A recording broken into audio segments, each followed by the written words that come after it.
शिवाजी महाराज का बचपन। शिवाजी महाराज की उम्र के इब्तदाई 6 साल बड़ी परेशानी में गुजरे, मगर इस परेशानी में भी इनकी माँ जीजाबाई ने इन्हें उम्दा तालीम दी।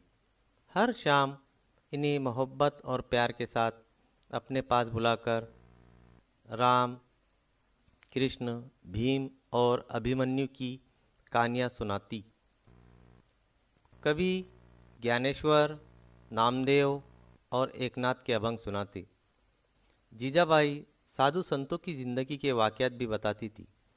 इस वजह से शिवाजी महाराज के दिल में साधु संतों के लिए इज्जत व एहतराम के जज्बात पैदा हो गए। गरीब मावले लड़के शिवाजी महाराज के साथ खेलने आते थे। शिवाजी महाराज कभी कभार इनकी झोपड़ियों में पहुंच जाते, गरीबों की जवार की रोटी और प्याज मज़े ले लेकर खाते थे।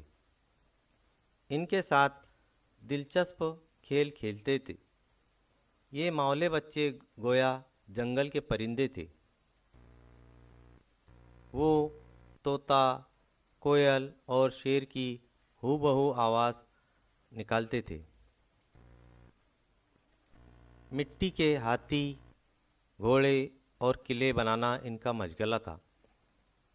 शिवाजी महाराज इन बच्चों के साथ इन तमाम खेलों में हिस्सा लेते थे।